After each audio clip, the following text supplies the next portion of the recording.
നമുക്ക് സത്യം പറഞ്ഞ സൊസൈറ്റിനെ കുറ്റം പറയാൻ പറ്റുമെന്ന് ചോദിച്ചു കഴിഞ്ഞാൽ അപ് ടു എ ലിമിറ്റ് പറയാൻ പറ്റില്ല. കാരണം എന്താണെന്ന് പറഞ്ഞു കഴിഞ്ഞാൽ ഏതൊരു ഹോസ്പിറ്റലിനെയും അല്ലെങ്കിൽ ഏതൊരു മെഡിക്കൽ കോളേജിനെയും അവിടുത്തെ ഡോക്ടേഴ്സിനെ ഫേസ് ആക്കി വെച്ചിട്ടാണ് അവർ ആ ഹോസ്പിറ്റലിനെ കാണിക്കുന്നത്. അതായത് ഒരു നല്ല ഡോക്ടേഴ്സ്, ഗ്രൂപ്പ് ഓഫ് ഡോക്ടേഴ്സ് ഉള്ള ഹോസ്പിറ്റൽ നല്ലതെന്ന് പറഞ്ഞിട്ട് അപ്പം അവിടുത്തെ ഫേസ് ആയിട്ടാണ് ഒരു ഹോസ്പിറ്റലിന്റെ ഫേസ് ആയിട്ടാണ് ഡോക്ടേഴ്സിനെ പബ്ലിക് കാണുന്നത്. ഫുട്ബോൾ എടുക്കോ സ്റ്റെപ്പ് എടുക്കോ എന്ന് ചോദിച്ചാൽ എന്തായിരിക്കും ചൂസ് ചെയ്യുന്നുണ്ടാവുക? ഞാൻ ശരിക്കും പറഞ്ഞാൽ അങ്ങനെ എഴുതാനൊരു കാരണം തന്നെ ഉണ്ട്. കാരണം ഇപ്പം നമ്മൾക്കൊരു പേഴ്സണൽ ഇതിൽ നോക്കുകയാണെന്നുണ്ടെങ്കിൽ എനിക്ക് ഫുട്ബോൾ കളിക്കുമ്പോൾ കിട്ടുന്ന സന്തോഷം ഒരിക്കലും എനിക്ക് മെഡിസിൻ പ്രാക്ടീസ് ചെയ്യുമ്പോൾ കിട്ടുന്നില്ല. ഫ്രാങ്ക്ലി സ്പീക്കിംഗ് കിട്ടുന്നില്ല. സപ്പോസ് 30 സെക്കൻഡ് നോക്കേണ്ട ഒരു പേഷ്യൻറ്റിനെ ഒരു ഡോക്ടർ 1.5 മിനിറ്റോ 2 മിനിറ്റോ എടുത്ത് നോക്കിയെന്ന് വിചാരിക്കാം. അപ്പോൾ എന്താ ശരിക്കും സംഭവിക്കുന്നത്? ഈ ഡോക്ടറെ കാണാൻ വരുന്നൊരു 100 പേഷ്യൻ്റ് ചിലപ്പോൾ അന്നുണ്ടാവും. ഒരു പേഷ്യൻറ്റിൻ്റെ അടുത്ത് നമ്മൾ ഒരു ഡോക്ടർക്ക് ആവശ്യമില്ലാത്തതിൽ കൂടുതൽ അവർ സമയം സ്പെൻഡ് ചെയ്ത് കഴിഞ്ഞാൽ ഇതിൽ പല പേഷ്യൻസിനും അവർ തിരിച്ച് പറഞ്ഞയക്കേണ്ടി വരും. ഹ്യൂമൻസ് ഓഫ് ഹെൽത്ത് കെയറിലെ മറ്റൊരു എപ്പിസോഡിലേക്ക് സ്വാഗതം. ഞാൻ ഹെന്നാസുമി, കാലിക്കറ്റ് മെഡിക്കൽ കോളേജിലെ MBBS സ്റ്റുഡൻ്റ് ആണ്. ഇന്ന് നമ്മുടെ ഒപ്പം ഉള്ളത് മലബാർ മെഡിക്കൽ കോളേജിലെ മെഡിസിൻ വിഭാഗം സീനിയർ റെസിഡൻ്റ് ആയിട്ടുള്ള ഡോക്ടർ തബ്ഷീർ സാദാത്ത് ആണ്. Welcome sir. ഹായ്. അപ്പോൾ ഫസ്റ്റ് തന്നെ എനിക്ക് ചോദിക്കാനുള്ളത്, എന്തുകൊണ്ട് മെഡിസിൻ എന്നുള്ളൊരു പ്രൊഫഷൻ ചൂസ് ചെയ്തു എന്നുള്ളതാണ്. ഓക്കെ, സോ ഞാനങ്ങനെ ഒരു ഡോക്ടേഴ്സ് ഉള്ളൊരു ഫാമിലി, അങ്ങനത്തെ ഒരു ബാക്ക്ഗ്രൗണ്ടിൽ നിന്ന് വരുന്ന ഒരാളല്ല. എൻ്റെ ഫാമിലിയിൽ ഞാൻ എന്താ പറയുക, അപ്പോൾ ചെറുപ്പം മുതലേ ഞാൻ കേട്ട് വളർന്ന്, എനിക്ക് 4 ഇക്കാക്കമാരൊരു താത്തയാണുള്ളത്. അപ്പോൾ ചെറുപ്പം മുതലേ ഞാനിങ്ങനെ കേട്ട് വരുന്നത് എന്താണെന്ന് പറഞ്ഞു കഴിഞ്ഞാൽ അവരൊക്കെ എഞ്ചിനീയറിംഗ് ഫീൽഡ് അല്ലെങ്കിൽ ബിസിനസ് ആ രീതിയിലോട്ട് പോയി. അപ്പോൾ ചെറുപ്പം മുതലേ ഞാൻ അങ്ങനെ കേൾക്കുന്നത് ഇപ്പം ഒരു മോനെങ്കിലും ഡോക്ടറാക്കാൻ ആഗ്രഹമുണ്ട്, അങ്ങനെ കേട്ടിട്ടാണ് ഞാൻ ചെറുപ്പം മുതലേ വളരുന്നത്. ഒരിക്കലും എൻ്റെ വീട്ടുകാർ എന്നെ നിർബന്ധിച്ചൊരു കാര്യമല്ല അത്. പക്ഷേ I was more like condition for it. അതായത് ഇതിങ്ങനെ കേൾക്കും, നമ്മൾ ചെറുപ്പം മുതലേ ഒരു സാധനം വീണ്ടും കേട്ട് കഴിഞ്ഞാൽ നമ്മൾ അതിനോടൊരു കണ്ടീഷൻ ഉണ്ടാവില്ലേ. അപ്പോൾ ഞാൻ ഇങ്ങനെ ഏകദേശം എന്താ പറയുക, വളരെ ചെറുപ്പത്തിൽ എൻ്റെ മനസ്സിൽ ഞാൻ ഡോക്ടറാവേണ്ടതാണെന്നുള്ള ഒരു സാധനം കയറിയിരുന്നു. പക്ഷേ പിന്നെയാണ് മനസ്സിലായത്, അതായത് എന്താ പറയുക, ഗ്രോയിങ് അപ്പ് നമ്മൾ സയൻസ് സബ്ജക്ട്സ് ഒക്കെ കുറച്ചും കൂടി പഠിക്കാൻ തുടങ്ങിയപ്പോഴാണ് എനിക്ക് മനസ്സിലായത് നാച്ചുറലി എനിക്ക് കുറച്ചും കൂടി കൂടുതൽ ഇഷ്ടമുള്ള സബ്ജക്റ്റ് ഫിസിക്സും മാത്സും ആണ്. എനിക്കൊരിക്കലും ബയോളജി അങ്ങനെ ഒരു നാച്ചുറലി ഇഷ്ടപ്പെട്ട സബ്ജക്റ്റ് ആയിരുന്നില്ല. പഠിക്കാൻ ഇഷ്ടമാണോ വെച്ചാൽ കുഴപ്പമില്ല ഇതാണ്, പക്ഷേ ഒരിക്കലും ഞാൻ പഠിക്കാൻ പ്രിഫർ ചെയ്തിരുന്ന സബ്ജക്റ്റ് അതല്ല. എനിക്ക് എപ്പോഴും കുറച്ചും കൂടി കാൽക്കുലേഷൻസ് വരുന്ന സാധനങ്ങളൊക്കെ ആയിരുന്നു ഇഷ്ടം. പക്ഷേ ആ ഒരു തോട്ടൊക്കെ വരുമ്പോഴേക്കും ഞാൻ പറഞ്ഞില്ല, അതിനേക്കാളൊക്കെ മുമ്പ് ഡോക്ടർ ആവണമെന്നുള്ളൊരു സാധനം. അപ്പം ആ ഒരു പാത്തിലൂടെ ആയിരുന്നു ചെറുപ്പം മുതലേ പോയിക്കൊണ്ടിരുന്നത്. എൻട്രൻസിൻ്റെ സമയമാണെന്നുണ്ടെങ്കിലും അതായത് ഇപ്പം 10 കഴിഞ്ഞപ്പോഴേ ഏകദേശം അതായത് +1 +2 അതിൻ്റെ കൂടെ കോച്ചിങ് ആ ഒരു പ്ലാൻ തന്നെ ആയിരുന്നു. അപ്പോൾ കോച്ചിങ് ആണെന്നുണ്ടെങ്കിൽ MBBS തന്നെ പോകണം എന്നുള്ള തീരുമാനമായിരുന്നു. പക്ഷേ ഞാൻ വീട്ടുകാർ എന്താ പറയുക, എഞ്ചിനീയറിംഗ് എക്സാം ഒന്നും എഴുതണ്ടെന്നുള്ള രീതിയിൽ പറഞ്ഞിരുന്നെങ്കിലും ഞാൻ പോയിട്ട് എഞ്ചിനീയറിംഗ് എക്സാം എല്ലാം എഴുതിയിരുന്നു. എനിക്ക് ഭയങ്കര ഇഷ്ടമായിരുന്നു ആ സമയത്ത് MCQ എക്സാംസ് ഒക്കെ എഴുതുന്നത്. അപ്പം എന്താ പറയുക, ഈ ഒരു ഇതിൽ അങ്ങനെ MBBS എടുത്താണ്. അല്ലാണ്ട് ഭയങ്കര ആഗ്രഹപ്പെട്ട് മെഡിസിനോട് ഭയങ്കര താല്പര്യത്തോടെ, ഫ്രാങ്ക്ലി സ്പീക്കിംഗ് അങ്ങനെയല്ല ഞാൻ ഇതിലോട്ട് വന്നത്. പക്ഷേ അറ്റ് ദിസ് മൊമെൻറ്റ് ഞാനത് എൻജോയ് ചെയ്യുന്നുണ്ടോ എന്ന് വെച്ചാൽ ഞാൻ നന്നായിട്ട് എൻജോയ് ചെയ്യുന്നുണ്ട്. പക്ഷേ അങ്ങനെ ചെറുപ്പം മുതലേ എനിക്ക് മെഡിസിനോട് അങ്ങനെ വലിയ താല്പര്യം അങ്ങനത്തെ ഒരാളല്ല ഞാൻ. അപ്പോൾ തബ്ഷീർക്ക് പറഞ്ഞ പോലെ ഈ ഫിസിക്സിനോട് ഇത്രയും ഇഷ്ടമുള്ളതുകൊണ്ടായിരിക്കും ഇപ്പോഴും ഇപ്പോൾ തബ്ഷീർക്ക് MBBS പഠിക്കുന്ന സമയത്താണെങ്കിലും PG ആണെങ്കിലും ഇപ്പോൾ സീനിയർ റെസിഡൻ്റ് ആകുന്ന സമയത്തും നീറ്റിന് സ്റ്റുഡൻസിന് ഫിസിക്സ് പഠിപ്പിക്കുന്നുണ്ട്. അപ്പോൾ അന്നുള്ള ആ ഒരു ഇഷ്ടം കൊണ്ടാണ് ഇപ്പോഴും ഇങ്ങനെ ഫിസിക്സ് ഇങ്ങനെ കൈവിടാതെ നിൽക്കുന്നത്. ഡെഫിനറ്റ്ലി. കാരണം എന്താണെന്ന് പറഞ്ഞു കഴിഞ്ഞാൽ എനിക്ക് അതിലും കോമഡി ഉണ്ട്. ഞാനിപ്പോൾ എന്താ വെച്ച് കഴിഞ്ഞാൽ ഇത് കഴിഞ്ഞിട്ട് പഠിപ്പിക്കാൻ തുടങ്ങിയത് കുറച്ച് പൈസക്ക് ആവശ്യത്തിന് അങ്ങനെ പഠിപ്പിക്കാൻ തുടങ്ങിയതാണ്. അതിൽ പഠിപ്പിക്കാൻ തുടങ്ങിയപ്പോൾ ഞാൻ ശരിക്കും ഇതിപ്പോൾ നമ്മൾ MBBS എടുക്കുന്ന ആൾക്കാരെന്ന് പറഞ്ഞു കഴിഞ്ഞാൽ we will be more towards ബയോളജിയിലെ. അപ്പോൾ പഠിപ്പിക്കാൻ തുടങ്ങിയപ്പോൾ ഡെഫിനറ്റ്ലി ഞാനും ബയോളജിയും തുടങ്ങി. പക്ഷേ എന്താ വെച്ചാൽ ഞാൻ അന്നേ ഫിസിക്സ് തുടങ്ങി. കാരണം ഫിസിക്സിൽ എനിക്ക് കുറച്ച് ട്രിക്സും അങ്ങനത്തെ സാധനങ്ങളൊക്കെ കുട്ടികൾക്ക് പറഞ്ഞു കൊടുക്കാൻ ഭയങ്കര ഇഷ്ടമാണ്. കാരണം അത് ഞാൻ MCQ സോൾവ് ചെയ്യുമ്പോൾ അങ്ങനത്തെ ഇത് ഭയങ്കര യൂസ് ചെയ്തിരുന്നു. അപ്പോൾ അത് അടുത്തൊരാൾക്ക് പറഞ്ഞു കൊടുക്കുക എന്നൊക്കെ പറഞ്ഞിട്ട് എനിക്ക് ഫസ്റ്റ് ക്ലാസ് എടുക്കാൻ ഓപ്പർച്യൂണിറ്റി എന്ന് സാറിനോട് ഞാൻ ചോദിച്ചത്, ഞാൻ കുറച്ച് ഫിസിക്സും കൂടി ക്ലാസ് എടുക്കട്ടെ എന്ന്. അങ്ങനെ എടുത്തു തുടങ്ങിയപ്പോൾ എനിക്ക് എന്തോ ബയോളജിനേക്കാളും ഭയങ്കര ഇഷ്ടമായത് ഫിസിക്സ് ക്ലാസ് എടുക്കാനാണ്. മാത്രമല്ല നമുക്കിപ്പോൾ MBBSലോട്ട് എത്തുമ്പോൾ നമുക്ക് പിന്നെ ഇതിനോടുള്ള ഒരു ഫിസിക്സിനോടുള്ള, ഇപ്പോൾ ബയോളജി നമ്മൾ എന്തായാലും will be in constant touch with that. പക്ഷേ ഫിസിക്സ് അങ്ങനെയല്ലല്ലോ. ഫിസിക്സ് നമുക്ക് +2 കഴിഞ്ഞാൽ പിന്നെ നമുക്ക് ആവശ്യമില്ല. പക്ഷേ എനിക്ക് അങ്ങനെ വിടണം എന്ന് ആഗ്രഹമുള്ള ഒരു സബ്ജക്റ്റ് അല്ല ഫിസിക്സ്. അപ്പം ഇനീഷ്യലി ആ ഒരു ഇത് ടച്ച് മെയിൻറ്റെയിൻ ചെയ്യാൻ വേണ്ടിയിട്ടാണ് ഫിസിക്സിൽ ക്ലാസ് എടുത്ത് തുടങ്ങിയത്. പിന്നെ ഇതിലിങ്ങനെ കണ്ടിന്യൂ ചെയ്തു. ഇപ്പോൾ പിന്നെ എന്താണെന്ന് പറഞ്ഞു കഴിഞ്ഞാൽ ഇപ്പം ഫിസിക്സിലെ കുറച്ചും കൂടി പുതിയ സാധനങ്ങളൊക്കെ ഇങ്ങനെ പഠിക്കാൻ നല്ല രസം. കാരണം നമ്മൾ ഭയങ്കര ലിമിറ്റഡ് ആയിട്ടേ നമ്മൾ ഫിസിക്സ് +2 വരെ പഠിക്കുന്നുള്ളൂ. നമ്മൾ ആ ഒരു ക്ലാസിക്കൽ ഫിസിക്സ് മാത്രമേ ശരിക്കും, ന്യൂട്ടോണിയൻ ഫിസിക്സ് മാത്രമേ നമ്മൾ ശരിക്കും പഠിക്കുന്നുള്ളൂ. അതിൻ്റെ ഒരു അഡ്വാൻസ്ഡ് ലെവൽ ഓഫ് ഫിസിക്സ്, അതായത് ക്വാണ്ടം വേൾഡ് വന്നതും റിലേറ്റിവിറ്റിൻ്റെ സാധനങ്ങളും ബ്ലാക്ക് ഹോൾസിൻ്റെ ആസ്ട്രോഫിസിക്സ് ഒക്കെ എന്നെ ഭയങ്കര എക്സൈറ്റ് ആക്കി തരികയാണ്. അപ്പോൾ അതിനെപ്പറ്റി ഇങ്ങനെ കുറച്ച് എന്തായാലും നമ്മളതിൻ്റെ കോഴ്സിൻ്റെ ഇടയിൽ അത് ഒരുപാടൊന്നും പഠിക്കാൻ പറ്റില്ല, എന്നാലും അതിൽ കുറച്ച് ഇൻട്രസ്റ്റിംഗ് ഏരിയാസ് ഉണ്ടാവുമല്ലോ. അങ്ങനത്തെ ഏരിയാസ് ഞാൻ എപ്പോഴും ഇങ്ങനെ, അതേപോലെ അങ്ങനത്തെ മൂവീസ്, ഇൻട്രസ്റ്റെല്ലാറൊക്കെ പോലത്തെ മൂവീസ്, അങ്ങനത്തെ മൂവീസിനോടൊക്കെ ആ ഒരു ഫിസിക്സ് ശരിക്കും എനിക്ക് നേരത്തെ പറഞ്ഞ പോലെ നാച്ചുറലി ഇഷ്ടമുള്ള സബ്ജക്റ്റിൽ വരുന്നൊരു സാധനമാണ്. ഓക്കെ, ഞാനിങ്ങനെ ഒരിക്കൽ നീറ്റ് റാങ്ക് ഹോൾഡേഴ്സിനോട് തബ്ഷീർക്ക് ഒരു ഫിസിക്സിൻ്റെ ഇമ്പോർട്ടൻസ്, ലൈക്ക് എന്തുകൊണ്ട് നമ്മൾ MBBS കഴിഞ്ഞിട്ടും ഫിസിക്സ് നമ്മുടെ ലൈഫിൽ എത്രമാത്രം ഇമ്പോർട്ടൻസ് ആണെന്ന് പറയുന്നത് ഇങ്ങനെ കേട്ടിട്ടുണ്ട്. അപ്പോൾ ശരിക്കും നമ്മൾ ആ നീറ്റ് കഴിഞ്ഞാൽ വിടേണ്ട ഒരു സംഭവമാണ് ഫിസിക്സ് എന്നുള്ളത്. അത് ചോദിച്ചു കഴിഞ്ഞാൽ നമ്മൾ ബേസിക് സയൻസിൽ വരുന്ന ഒരു സാധനമാണ് ശരിക്കും ഫിസിക്സ്.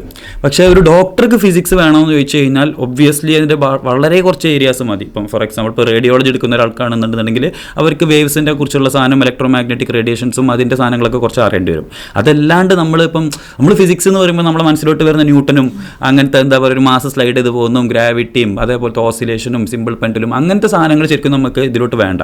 അപ്പം ഐഡിയലി സ്പീക്കിംഗ് എന്താ പറയുക ഒരു MBBS ഇതിന് നമുക്കത് ഒരിക്കലും അതിൻ്റെ ആവശ്യമില്ല. പക്ഷേ നമ്മൾ അങ്ങനെ ആവശ്യമില്ല എന്ന് വിചാരിച്ചു കഴിഞ്ഞാൽ വളരെ ബ്യൂട്ടിഫുൾ ആയിട്ടുള്ള ഫിസിക്സിലെ പല തിയറീസും നമ്മൾ അറിയാണ്ട് പോകും. കാരണം ബേസിക്കലി ഇതെല്ലാം നമ്മളെ ഇപ്പം ഞാൻ ഇതിനെ ആലോചിക്കൽ എങ്ങനെയാണെന്ന് പറഞ്ഞു കഴിഞ്ഞാൽ നമുക്കിപ്പോൾ ഇപ്പം എല്ലാവരും പറയില്ല നല്ല സിനിമയാണ് നമ്മൾ കാണണമെന്ന്.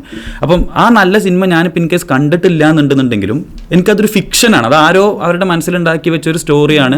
അപ്പോൾ അത് ഞാൻ കണ്ടിട്ടില്ല എന്നുണ്ടെങ്കിൽ എനിക്ക് വലിയ നഷ്ടമില്ല. പക്ഷേ ഇങ്ങനത്തെ തിയറീസ് എന്താണെന്ന് പറഞ്ഞു കഴിഞ്ഞാൽ അത് ശരിക്കുള്ളതാണ്. ഞാനിപ്പോൾ റിലേറ്റിവിറ്റിനെ കുറിച്ച് പഠിക്കാൻ പോകുമ്പോൾ റിലേറ്റിവിറ്റി എന്ന് പറഞ്ഞു കഴിഞ്ഞാൽ ഒരാൾ വെറുതെ ഇങ്ങനെ ഫിക്ഷൻ പോലെ എഴുതി ഉണ്ടാക്കി വെച്ചല്ല, ആ റിലേറ്റിവിറ്റിനെ ബേസ് ചെയ്തിട്ടാണ് യൂണിവേഴ്സിലെ പ്ലാനറ്ററി മോഷൻസും കാര്യങ്ങളും നടക്കുന്നത്. അപ്പോൾ അങ്ങനത്തെ ശരിക്കും ഇപ്പോൾ നമ്മൾ ജീവിക്കുന്ന സ്ഥലമാണുള്ളത്, അപ്പോൾ അതിൻ്റെ ചുറ്റും എന്താ നടക്കുന്നത് നമുക്ക് സയൻറ്റിഫിക്കലി അറിയണമല്ലോ. അപ്പോൾ ആ സയൻറ്റിഫിക്കലി അറിയാൻ വേണ്ടിയിട്ട് നമ്മൾ ഇങ്ങനത്തെ സാധനങ്ങളോട് പക്കാ ഇഗ്നോറൻ്റ് ആയിട്ട് നിന്ന് കഴിഞ്ഞാൽ ഇത്ര ബ്യൂട്ടിഫുൾ തിയറീസ് ഉണ്ടെന്നും നമ്മളെ യൂണിവേഴ്സ് എങ്ങനെ വർക്ക് ചെയ്യുന്നുള്ളതും അങ്ങനത്തെ പല സാധനങ്ങളും നമ്മൾ അറിയാണ്ട് പോകും. അപ്പം എല്ലാത്തിൻ്റെയും ഫിസിക്സിൻ്റെ മാത്രമല്ല കാര്യം പറയുന്നത്, ഇപ്പോൾ എല്ലാ ആളുകൾക്കും എല്ലാത്തിനെ കുറിച്ച് ഒരു ബേസിക് ഐഡിയ വേണം, ഒരു ബേസിക് സിവിക് സെൻസ് വേണം, ബേസിക് ഹിസ്റ്ററിനെ കുറിച്ച് നോളജ്. ഇപ്പം എൻ്റെ കാര്യം പറയുകയാണെങ്കിൽ ഹിസ്റ്ററി പൊളിറ്റിക്സ് ഒക്കെ എന്നെ തുടക്കത്തിൽ എനിക്ക് തീരെ ഇഷ്ടമില്ലാത്ത ഏരിയായിരുന്നു. പക്ഷേ അറ്റ് ദിസ് മൊമെൻറ്റ് അത് നമ്മളെ എത്രത്തോളം ഇൻഫ്ലുവൻസ് ചെയ്യുന്നുണ്ട് മനസ്സിലാക്കാൻ തുടങ്ങിയപ്പോൾ അതിനെക്കുറിച്ച് കുറച്ചും കൂടി പഠിക്കാൻ തുടങ്ങി. അപ്പം എല്ലാത്തിനെ കുറിച്ചും ഒരു ബേസിക് സാധനം അറിഞ്ഞിരിക്കുന്നത് എപ്പോഴും നല്ലതാണ്. ഓക്കെ, പിന്നെ ചോദിക്കാനുള്ളത് ഇപ്പോൾ നമ്മൾ MBBS അഡ്മിഷൻ എടുക്കുന്നതിന് മുന്നേ, നമ്മൾ ആ നീറ്റ് പ്രിപ്പയർ ഒക്കെ ചെയ്യുന്നതിന് മുന്നേ നമുക്കൊരു MBBS ലൈഫ് ഇങ്ങനെയാണ്, ഇത്രയ്ക്കാണ് പഠിക്കാനുള്ളത്, MBBSനപ്പുറം വേറൊന്നുമില്ല, ആ ഒരു നമ്മൾ കടന്നു കഴിഞ്ഞിട്ടുണ്ടെങ്കിൽ അത് മാത്രം, അങ്ങനെ ഒരു എക്സ്പെക്ടേഷൻ ഉണ്ടാവും. പക്ഷെ കയറി കഴിഞ്ഞാൽ വേറെ ഒരു റിയാലിറ്റിയാണ്. അപ്പോൾ ആ ഒരു എക്സ്പീരിയൻസ് എങ്ങനെയായിരുന്നു? ആ ഒരു എക്സ്പീരിയൻസ് എന്ന് പറഞ്ഞു കഴിഞ്ഞാൽ നമുക്ക്, അതായത് ഇപ്പോൾ MBBSന് കയറി കഴിഞ്ഞാൽ ഏതൊരു സ്റ്റുഡൻറ്റിനോടും 90% ആൾക്കാരോട് ചോദിച്ചു കഴിഞ്ഞാലും കോമൺ ആയിട്ട് പറയാണ്ടാണ് സാധനം എന്തായിരിക്കും എന്ന് പറഞ്ഞു കഴിഞ്ഞാൽ, ഇപ്പോൾ നമ്മൾ എല്ലാവരും നീറ്റിന് വേണ്ടിയിട്ട് കഷ്ടപ്പെട്ട് പഠിച്ചിട്ട് കയറുന്നൊരു എക്സാമാണ്.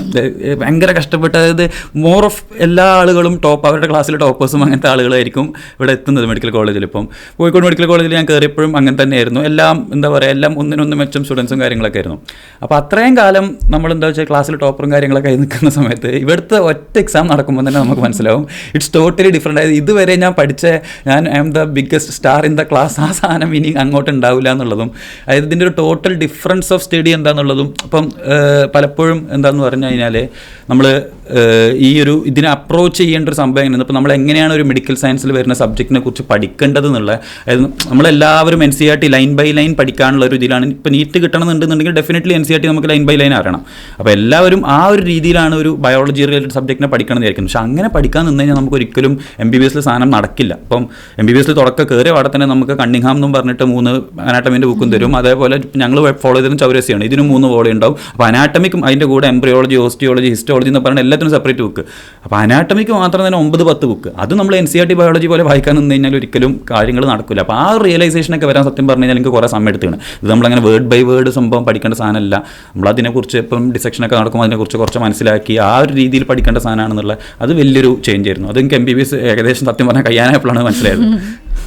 ഇപ്പോൾ പറഞ്ഞല്ലോ ഒരു റിയലൈസേഷൻ ലേറ്റ് ആയിട്ടാണ് വന്നതെന്നുള്ളത്. അപ്പോൾ ഇപ്പോൾ ആ ഒരു ഫസ്റ്റ് ഇയർ MBBS സ്റ്റുഡൻ്റ് ആയിട്ടുള്ള ഒരാളോട് കിട്ടുകയാണെന്നുണ്ടെങ്കിൽ കൊടുക്കാൻ പറ്റുന്ന ഒരു എന്താ പറയുക മോട്ടിവേഷൻ അല്ലാന്നുണ്ടെങ്കിൽ ഒരു അഡ്വൈസ് എന്തായിരിക്കും? അത് ബേസിക്കലി ഈ സാധനം തന്നെ ആയിരിക്കും. അതായത് പലരും നമ്മളെല്ലാവരും വിചാരിക്കുന്നത് പറഞ്ഞു കഴിഞ്ഞാൽ മെഡിക്കൽ സയൻസ് എന്ന് പറഞ്ഞു കഴിഞ്ഞാൽ it's more of biology like subject.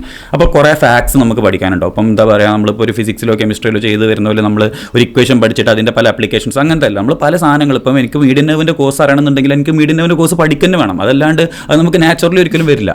അപ്പം പക്ഷേ അതുകൊണ്ട് തന്നെ പലരും വിചാരിക്കുന്നത് പറഞ്ഞു കഴിഞ്ഞാൽ നമ്മളിത് അതേപോലെ എന്താ പറയുക വിഴുങ്ങി വെക്കേണ്ട പോലെ ഇതിന് ഇത്ര ബ്രാഞ്ച്, എക്സ്റ്റേണൽ കെരോട്ടിൻ്റെ കഴുത്തിൽ 8 ബ്രാഞ്ച്, അപ്പോൾ 8 അതിങ്ങനെ ഞാൻ പാട്ട് പോലെ പഠിച്ചേക്കണം, അങ്ങനെ വിചാരിച്ച് കിട്ടുന്ന ആൾക്കാർ ഇത് ഇതാക്കുന്നത്.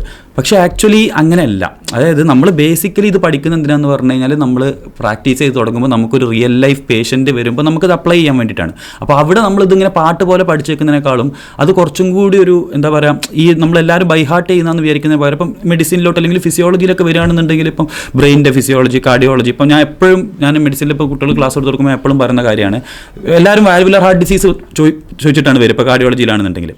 വാൽവുലർ ഹാർട്ട് ഡിസീസ് പഠിക്കണം എന്നുണ്ടെന്നുണ്ടെങ്കിൽ കാർഡിയാക് സൈക്കിൾ അറിയണം. കാർഡിയാക് സൈക്കിൾ അറിയാത്ത ഒരാൾക്ക് വാൽവുലർ ഹാർട്ട് ഡിസീസ് മര്യാദയ്ക്ക് മനസ്സിലാവില്ല. വേണമെങ്കിൽ പഠിക്കാം, നമുക്ക് മൈട്രൽ സ്റ്റെനോസിസിന് MDM ആയിരിക്കും മർമർന്ന് കാണാപ്പാടം പഠിച്ചു വെക്കാം. പക്ഷേ കാർഡിയാക് സൈക്കിൾ മര്യാദയ്ക്ക് അറിയുന്ന ഒരാൾക്ക് അത് എന്തുകൊണ്ടത് MDM ആയി, എന്തുകൊണ്ട് അവിടെ പ്രീസിസ്റ്റോളിക് ആക്സിനേഷൻ വന്നു, അങ്ങനത്തെ കാര്യങ്ങൾ ഓരോന്ന് വ്യക്തമായിട്ട് മനസ്സിലാവും. അപ്പം എല്ലാം ഇങ്ങനെ എന്താ പറയുക ബൈഹാർട്ട് ചെയ്ത് പഠിക്കുന്ന MBBS പോലത്തെ സബ്ജക്ട് ഇപ്പോൾ എഞ്ചിനീയറിംഗ് സ്റ്റുഡൻറ്റിനോട് നമ്മൾ ഒരിക്കലും ഇത് പറയേണ്ടി വരില്ല. പക്ഷേ ഒരു MBBS പോലത്തെ സബ്ജക്റ്റ് ആകുമ്പോൾ എല്ലാവർക്കും നാച്ചുറലി അതൊരു ബൈഹാർട്ട് ചെയ്യാനുള്ള ടെൻഡൻസി ഉണ്ടാകും. പക്ഷേ അത് അങ്ങനത്തെ ഒരു സബ്ജക്റ്റ് അല്ല എന്ന് എൻ്റെ ഫസ്റ്റ് ഇയർ സെൽഫിനോട് കാണുകയാണെന്നുണ്ടെങ്കിൽ ഞാൻ പറഞ്ഞു കൊടുക്കും. കാരണം ഞാൻ ഏകദേശം almost up to final year ഞാനത് അങ്ങനത്തെ സബ്ജക്റ്റ് ആയിട്ടാണ് പഠിച്ചത്. കാരണം എനിക്ക് അറിയില്ലായിരുന്നു ഇത് എങ്ങനെയാണത് ശരിക്കും ബൈഹാർട്ട് ചെയ്യാണ്ട് പഠിക്കുന്നത്.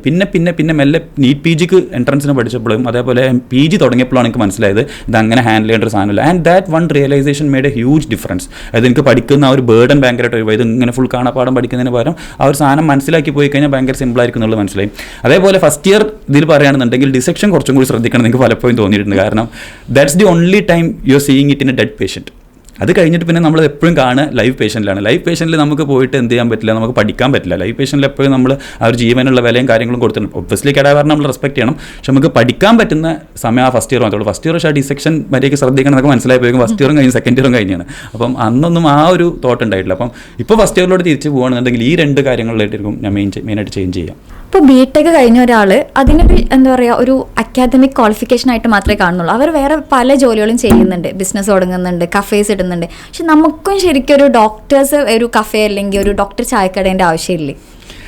അത് ആക്ച്വലി എന്താന്ന് പറഞ്ഞു കഴിഞ്ഞാൽ ഇപ്പം ഇതിൻ്റെ ഇപ്പം ഒരു 10 വർഷം മുമ്പ് വരെ നോക്കുകയാണെന്നുണ്ടെങ്കിൽ ഈ ചോദ്യത്തിന് ഭയങ്കര കൂടുതൽ റെലവൻസ് ആയിരുന്നു. കാരണം എന്ന് വെച്ചാൽ ഡോക്ടർമാർ ഈ മെഡിസിൻ റിലേറ്റഡ് സംഭവങ്ങളല്ലാണ്ട് വേറെ ഒന്നും ചെയ്യാറില്ല. പക്ഷെ നമ്മൾ റീസെൻ്റ് ഒരു 2 to 3 ഇയേഴ്സിലൊക്കെ നോക്കുകയാണെന്നുണ്ടെങ്കിൽ ഇപ്പോൾ കുറച്ച് ചെറിയൊരു ഷിഫ്റ്റൊക്കെ വന്ന് തുടങ്ങിയിട്ടുണ്ട്. അതിൻ്റെ കാരണം മേ ബി അതായത് ഇപ്പം നമ്മുടെ സൊസൈറ്റീൻ്റെ ഒരു മെയിൻ സംഭവം എന്താണെന്ന് പറഞ്ഞു കഴിഞ്ഞാൽ അതായത് ഇപ്പോൾ ഒരു BTechകാരൻ ഒരു സിനിമ എടുത്തു, അല്ലെങ്കിൽ BTechകാരൻ വേറൊരു ബിസിനസ് തുടങ്ങി, അല്ലെങ്കിൽ ഒരു എന്താ പറയുക വേറൊരു കോഴ്സ് പഠിച്ച ഒരാൾ ഇങ്ങനെ തുടങ്ങി കഴിഞ്ഞാൽ ഭയങ്കര നോർമലൈസ്ഡ് ആണ്, എല്ലാവരും അത് അക്സെപ്റ്റ് ചെയ്യും. പക്ഷേ ഡോക്ടർ ഒരു ബിസിനസ് തുടങ്ങിയെന്ന് പറഞ്ഞു കഴിഞ്ഞാൽ നാച്ചുറലി അവൻ ഡോക്ടറായിട്ട് പിന്നെ എന്തിനാ ബിസിനസ് തുടങ്ങുന്നത്, അതിൻ്റെ ഒരു ആവശ്യകത എന്താണെന്നുള്ള ആ ഒരു സാധനം ടോണ് നമ്മുടെ സൊസൈറ്റിയിൽ ഇപ്പോഴും ഉണ്ട്. മേ ബി അതിൻ്റെ റീസൺ എന്താണെന്ന് പറഞ്ഞു കഴിഞ്ഞാൽ ഇപ്പം ഈ MBBS എന്തും കിട്ടുന്നതെന്ന് പറഞ്ഞു കഴിഞ്ഞാൽ ഭയങ്കര കോമ്പറ്റീറ്റീവ്. ഇപ്പോൾ ഞങ്ങളെ സമയമൊക്കെ വെച്ച് നോക്കുകയാണെങ്കിൽ അതിനേക്കാളും ഒരുപാട് കോമ്പറ്റീറ്റീവാണ് ഇപ്പം എൻട്രൻസ് കിട്ടാൻ. അപ്പോൾ ഇത്ര കഷ്ടപ്പെട്ട് മെഡിസിൻ എന്ന് പറഞ്ഞൊരു കരിയർ എടുത്തിട്ട് വേറൊരു കരിയറിലോട്ട് സ്വിച്ച് ചെയ്യുന്നത് മണ്ടത്തരാന്നുള്ള രീതിയിൽ അസ്യൂം ചെയ്യുന്നതുകൊണ്ടായിരിക്കും ചിലപ്പോൾ എല്ലാവരും സൊസൈറ്റിയിൽ അങ്ങനെ ഒരു ഇത് വരുന്നത്. പക്ഷേ നാച്ചുറലി നമ്മളിപ്പം ഒരിക്കലും എന്താ പറയുക മെഡിസിൻ പഠിച്ചു എന്നുള്ളതുകൊണ്ട് നമ്മളൊരു സാധനം പഠിക്കുന്നത് അത് കംപ്ലീറ്റ്ലി അത് മാത്രം ഫോളോ ചെയ്യാൻ വേണ്ടിയിട്ടല്ലോ. നമുക്ക് എന്ത് വേണമെങ്കിലും പഠിക്കാമല്ലോ. അപ്പോൾ ഇത് ഡെഫിനറ്റ്ലി ഒരു ഡിഗ്രിയാണ്, പ്രൊഫഷണൽ ഡിഗ്രിയാണ്, നമുക്ക് അതിൻ്റെ കാര്യങ്ങൾ ചെയ്യാം. പക്ഷേ എന്ന് കരുതിയിട്ട് ഡോക്ടേഴ്സ് വേറൊരു കാര്യം എക്സ്പ്ലോർ ചെയ്യാൻ പാടില്ല എന്നുള്ളത്. കാരണം ഇപ്പം ബിസിനസ് എന്നൊക്കെ പറഞ്ഞു കഴിഞ്ഞാൽ എല്ലാവരും അതിൻ്റെ ഒരു എന്താ പറയുക ബിസിനസ് എന്ന് പറഞ്ഞു കഴിഞ്ഞാൽ ഇപ്പോൾ ഈ ചായക്കട എന്ന് പറയുന്നത് മുതൽ ബിസിനസ് ആണല്ലോ.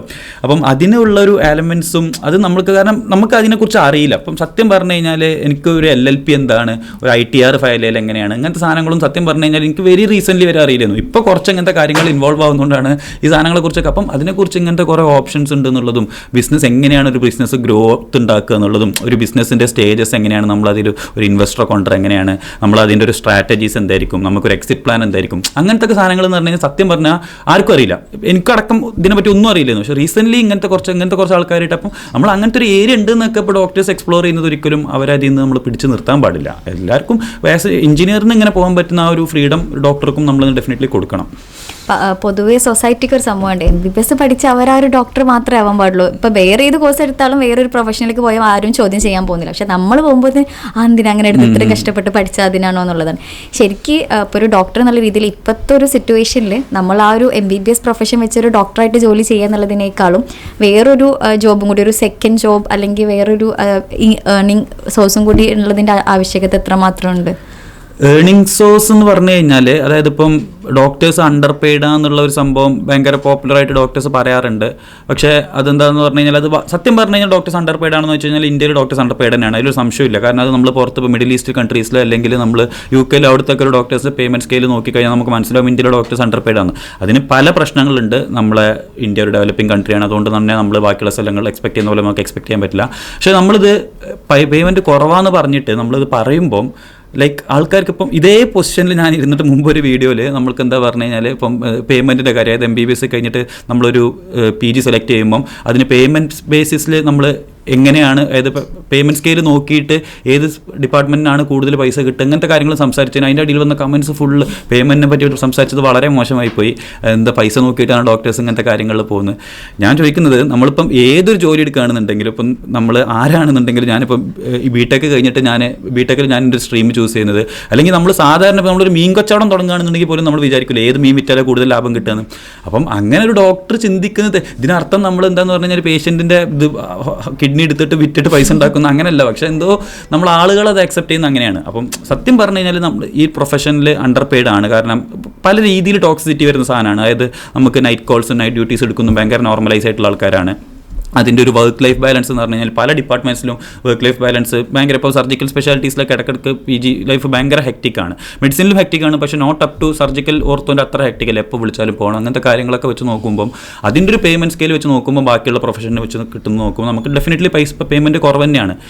അത് പറഞ്ഞല്ലോ, അതിന് മൾട്ടിപ്പിൾ ഫാക്ടേഴ്സ് ഉണ്ട്. അത് പതുക്കെ മേ ബി അതുകൊണ്ട് തന്നെ ആയിരിക്കും ഇപ്പോൾ ആളുകൾ, അത് ഒരു definitely one of the factor ആയിരിക്കും ആളുകൾ വേറെ കാര്യങ്ങളോട് പോകുന്നത്. കാരണം എല്ലാവരും ഒരേ മൈൻഡ് സെറ്റ് ആയിരിക്കുമല്ലോ. അപ്പോൾ ചിലർ ഇങ്ങനെ ചിന്തിക്കുന്നതിൽ ഒരു തെറ്റും നമുക്ക് പറയാൻ പറ്റില്ല. അതായത് ഞാൻ ഇത്ര കഷ്ടപ്പെട്ട് ഡെയിലി നൈറ്റ് ഡ്യൂട്ടി 24 അവറൊക്കെ ഡ്യൂട്ടി എടുത്തിട്ട് പൈസ ഉണ്ടാക്കുന്നതിന് പകരം ഞാനൊരു ബിസിനസ് ചെയ്തിട്ട് പൈസ ഉണ്ടാക്കുന്നതിൽ എന്താ തെറ്റെന്ന് ഒരാൾ ചിന്തിക്കുന്നതിൽ എൻ്റെ പോയിന്റ് ഓഫ് വ്യൂവിൽ എനിക്ക് ഒരിക്കലും ഒരു തെറ്റ് പറയാൻ പറ്റില്ല.